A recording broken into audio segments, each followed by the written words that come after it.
I went to India, ended up loving it. And the most profound experience is India taught me how to become simple again, how to focus on on gratitude. And I saw kids in the street that didn't have anything. And I would come down from my apartment. I was staying in a modeler's apartment at the time. And I remember coming down and going to the gym, and I used to go through this slum, and these kids would be like, "Uncle, uncle," and they kick the ball to me, and I kick it back, and they're like, "Can I have a chocolate?" And I'll give them a chocolate or stuff. And every day they'd see me and they'd give me five, and I was like, wow, they're happy, Yeah. but they have nothing. Yeah. And it really like shook me, because I was like, wow, I've been in the States focusing on all the things I don't have.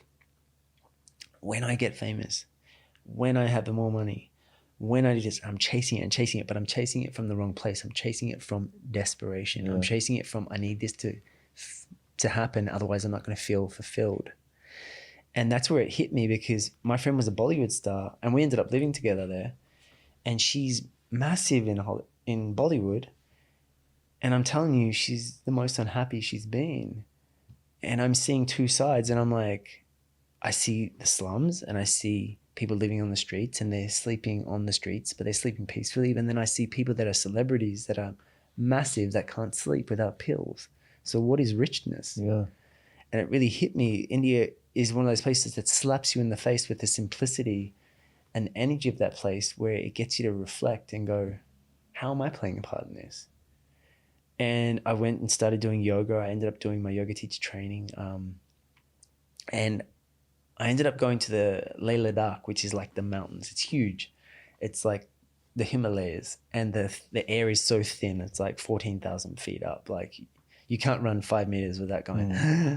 And I went there for 2 weeks, and I ended up doing a course in Vipassana, where it's a silent meditation with a monk. And I asked myself these hard questions, and I said, what do I want? What sparks? What lights me up? I've done modeling for about 10 years now, 11 years. Do I want to go back to New York? Is that what I really want? Am I really fulfilled? Does this light me up? I did say to myself, when I get to New York, if that will be my last stop. Now, I went there and I experienced it, and nothing really changed for me. I wasn't happier. And I ended up not going back to New York. My visa, which is more interesting, the paperwork for my visa was sent off, right? I had to get all my tears, like all the magazines that I've been in. Like I had to, because to get a certain visa, you had to have a certain amount of tears, right? And be in a certain amount of magazines. It was like something like 50 or 60 tears. So they sent that all off. It didn't arrive on time. And my agency calls me. It's like, Emile, we've missed the cutoff date. Don't worry, we're going to reapply. And I came out of Vipassana and I said, don't reapply. They said, what do you mean? And I said, it wasn't meant to come.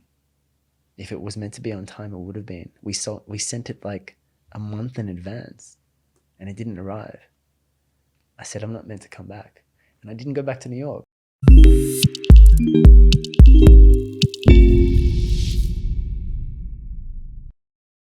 What do you think are the problems in the world that we are dealing with that are most important, that humanity needs to really move through and do the work on? Mental health. Yeah. I mean, it's become a buzzword, but it's something that is getting more and more put in our faces and prevalent. And I think people are having more breakdowns now than more than ever. And it's because of the restrictions. It's because they can't just do what they want. And I think... you mean just from this last, 2020, 21 yeah, for period? the past year, the moment the world shut down, you can't just do what you want to do. And when you can't do what you want to do, I mean, we've been very lucky in Bali.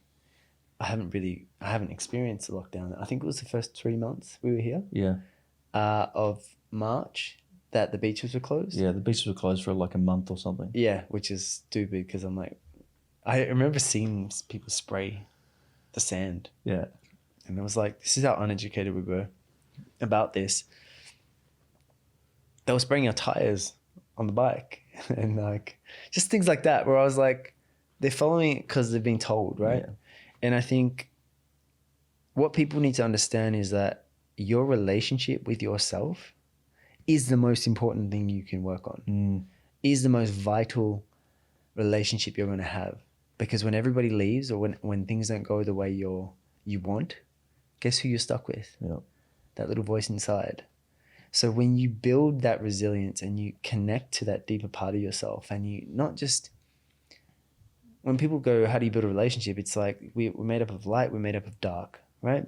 The dark is the shadow, the side that you don't value, the side that you don't want to show people, the side that you're embarrassed about, the side that you have shame about. The moment you embrace that part and you start to nurture that, that's those wounds that you start to heal. And I think when you sit with yourself, and I'd like to do meditation daily, and I sit with myself and allow whatever's coming up to come up.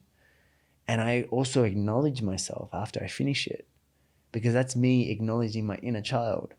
And I think it's so important to build that relationship with that inner child, because so many of us have let go of that inner child because of trauma, because of not feeling that we can't get love this way.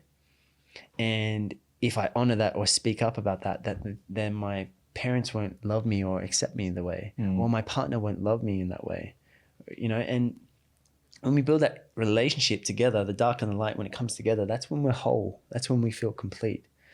And I think when we cultivate that relationship on a daily basis, not on, oh, I'm just going to do this once a week for myself, but daily. What are you doing daily for yourself? How are you filling your cup up daily? What is it that you've done for yourself today? How have you acknowledged yourself? Right? So many of us wait for the big thing to come and arrive or achieve something before we can acknowledge it. And I think when you build that relationship, then you start to see the world in a different space. It stops showing up as hard. It stops showing up as, oh my God, I wish this stopped happening to me. And you start to see it for what it is. And then you see your perception shifts. And when that happens, it becomes really interesting.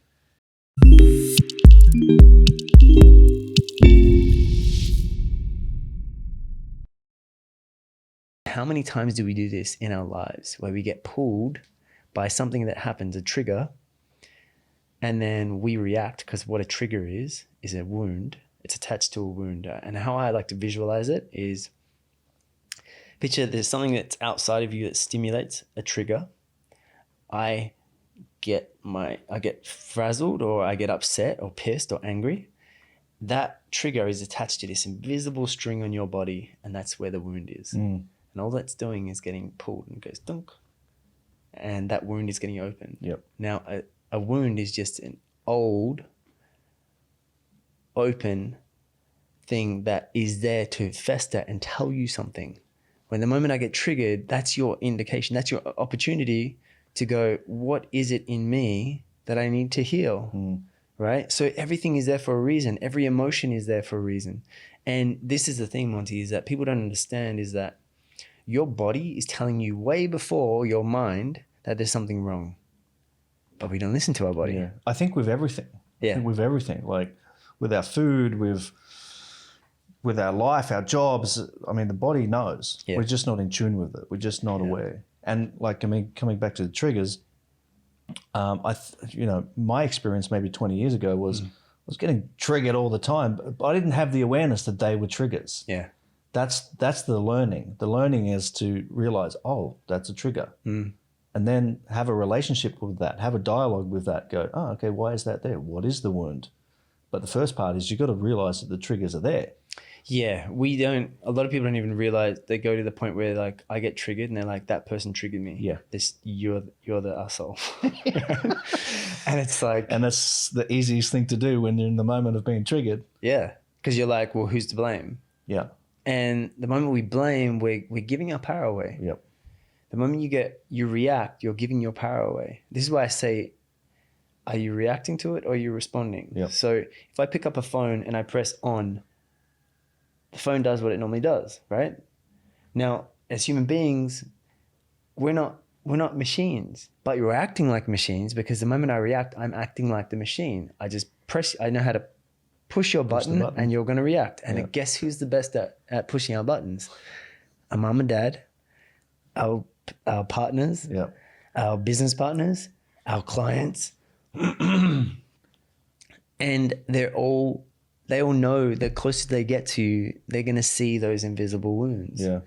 And it's our job to recognize and own that and go, okay, this trigger is mine and I get to heal it so that it no longer gets pushed. And if someone does try to push it and I don't react, then who does it go back to?